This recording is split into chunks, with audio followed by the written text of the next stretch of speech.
Today's subject is one of the Note Boys. They're a very famous YouTube channel, and they're interviewing the Tate, one of the Tate brothers.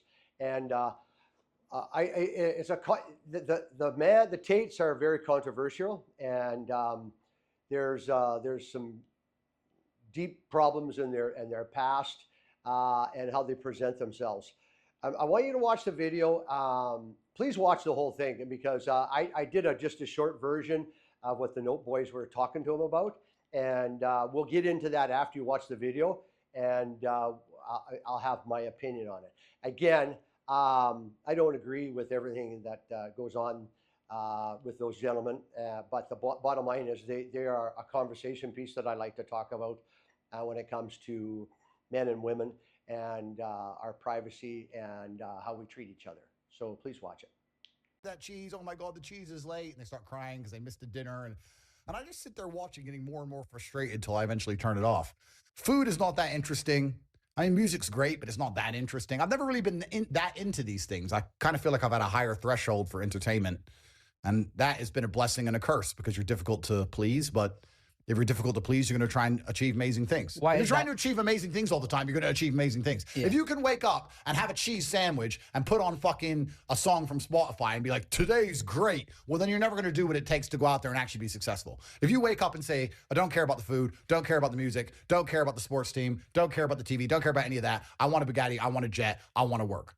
So I've never been entertained by these things. I don't find them that interesting.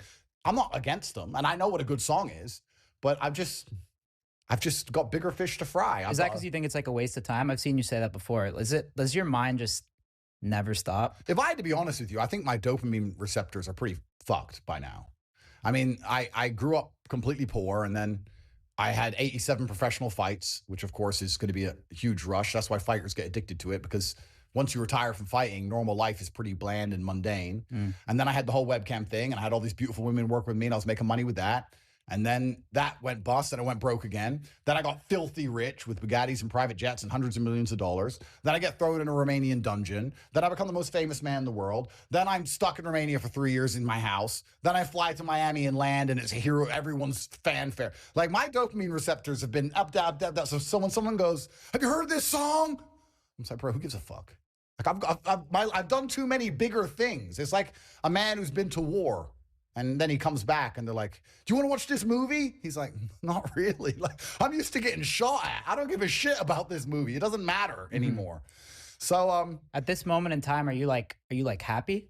I wouldn't say I'm unhappy in any way. And I would say I'm happy, yes, but the whole idea of happiness in and of itself is skewed in the Western world, especially in the masculine frame, because there's so many men who are waking up complaining about the fact they're not happy, which is the strangest mindset I think a man can have.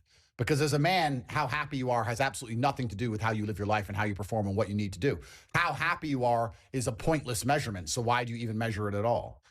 I would argue that as long as you're not distraught, as long as someone you love didn't die that day, heaven forbid that happens often, let's say a couple of times a decade, besides those days, you should be happy enough to go to the gym and perform and make your money and do what you need to do. Who gives a shit if you're particularly smiley or not? I think it's quite binary. This whole idea of how happy am I is the easiest way for a man to destroy his life. If you're chasing happiness, you're only going to do hedonistic garbage and achieve absolutely nothing important.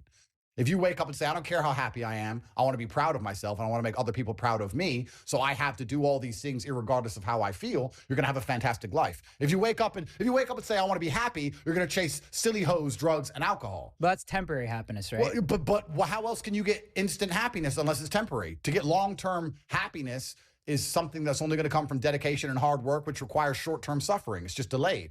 So if you're dedicating yourself and working hard for the future happiness, but especially considering the fact that most people are never happy with what they get and you always want more, your life just becomes hard work and dedication and struggle and suffering, and that's what you just exist within, and you don't operate under the paradigm of happy or sad. To me, it's quite binary. It's not a scale of how happy am I. It's just, has something terrible happened today? Am I distraught? No, then I'm happy. It's almost like there's no such thing as cold. It's just an absence of heat. In space, there's no cold. There's just heat or there's no heat. Well, if there's no despair, heaven forbid a family member dies, if there's no despair, then there's only happiness left. I was happy in jail. I'm happy here. I'm happy in Romania. I'm happy if they arrest me again. I'm happy all the time because Unless something truly devastating happens, it's the only frame I operate under. But to me, happiness isn't the giddish, smiling, look at me, I'm happy. That's for children and women.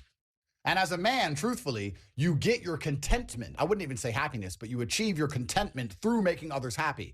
I feel content when my children are happy. I feel content when I make my woman happy. I get more from giving than receiving. That's why Christmas is set up the way it is and dad never gets anything. We give. We go to work, we struggle, we make money, we suffer so others can be happy because of us. It's not our job to be happy ourselves. You show me a man who wakes up and says he wants to be happy himself, I'll show you a bitch. Because that's not what you're supposed to do. As a man, you're supposed to wake up and say, all right, my life might be shit.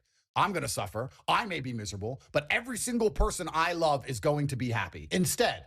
So you live externally, you live through them, you give them the happiness. So happiness is just a bonus. Well, Because happiness, you can still take care of the wife and the kids and like be jacked and be happy. of course, you can be, but it's not the be all and end all of the masculine imperative. Truthfully, if I had to choose between being happy or being competent, if I had to choose between being me with my influence and my competency, but with all of my stress and headache, or being happy as a nobody sitting in the park doing mushrooms, staring at the clouds like a dumbass, I would choose to be me, clearly, because I did.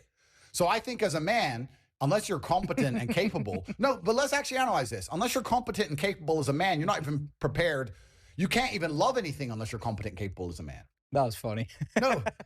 No, you're right though. No, but this is important It's jokes. because this is why, you know, when girls have those loser dudes who are like saying, I love you so much, I love you, and the girl doesn't give a shit that the loser dude's telling her that he loves her. Why is that? Because the female is smart enough to understand on an intrinsic level that as a man, if you have no capability to give her things, if you have no competence, if you have no skills or use case, that your love is completely useless. It's like if you have a brother beside you who says he loves you with all his heart, but he's a complete pussy and he can't fight and you get attacked, what's his love worth? ยาธาตุน้ำขาวตรากระต่ายบินแก้ท้องอืดแก้ปวดท้องแก้ท้องเสียยาธาตุน้ำขาวตรากระต่ายบินฝา What's his love worth? So as a man, if you want to say, I love my wife, I love my children, I love my friends, I love the world, you can only have a love that is valuable if you're competent and you're capable. And you're only going to have that if you suffer. So if you want to have the ability to love other people, if I want to be a person who can wake up and realize I truly love my children, I truly love my woman, then the only way I can do that is to suffer enough to be a man whose love has value. If I wake up and say, I truly love the people I care about, but I want to be happy, so I'm going to go and sit in the field and take mushrooms and be a dumbass, well, then my love is completely valueless. Because when they call me and say, there's a problem, Andrew, you love me, fix it, I'm going to say, I can't. And men are nothing but success objects. We are valued by what we can do. We are competency objects. Females are sex objects. Men are, what can he do? What is he good at? That's all we're measured on is our capability. I think happiness is the easiest way to destroy your own capability because you're too busy doing dumb shit. So when you ask me that question, the reason I gave such a long answer is because how happy I am doesn't cross my fucking mind. I wake up and I have things to do. I have bills to pay. There's millions to make. I'm going to do this podcast. I'm going to go home and then I need to train and I have a whole bunch of other stuff to do. Then I have to fix everybody else's problems. Then I got to talk to my children. Everyone's life is great but mine. Mine's been long, stressful, and busy. And I'm going to go to sleep and I'm going to wake up. I'm going to do it again. There's no time. On every time you watch me do a video, I have a video banner on the back, and it's one of my other videos that I've done on my YouTube channel. And I just want to emphasize that, you know, if you start watching my channel, I'm trying to get some really good content and have a variety of things to say. And so to the Tate brothers again, let's go back to the Tates. Okay. He's trying to be honest and true. He said a lot of stupid things, and his role making and what he's done with women, to what age I don't know, but with this day and age of free sex, porn so heavy on the internet now. I mean, you know, when I was a young man, we used to buy a Playboy magazine or a Penthouse, you know. And the young man, you felt kind of embarrassed going into a grocery or a store like a 7-Eleven and buying one. Now it's so open, sex. And these guys, when they talk, I believe they talk too much. And I believe their opinions are maybe too much. Everything's too much with them. But it's like they're role playing, they're acting, and they want to draw these young people in to be a macho, be a man's man. And I agree with some things, that we live in a society of weak people, and we have in the universities, the cry rooms, going into HR. You can run to HR now about everything and cry, and we don't have enough real men anymore. And the Tates take it to another level of talking about that. So I hope you got something out of it, and I understand that maybe you didn't like everything, or maybe there's a lot of people that did like what I said. But the thing is, it's free speech on the internet in our countries, and let's let them talk. We don't have to watch if we don't like it, but they do have the right to talk, and let's hope they clean things up. Maybe they will go to jail, maybe they won't. Maybe with what we see on porn on TV now, maybe it's less to worry about than what they've done. And again, I don't know what they've done. I've heard a lot of stories, but the thing is, hearsay doesn't go very far in life. Okay, so thanks for watching. Hit the like, follow me, please. As let's build up my channel. I'll have more to talk about. Have a great day.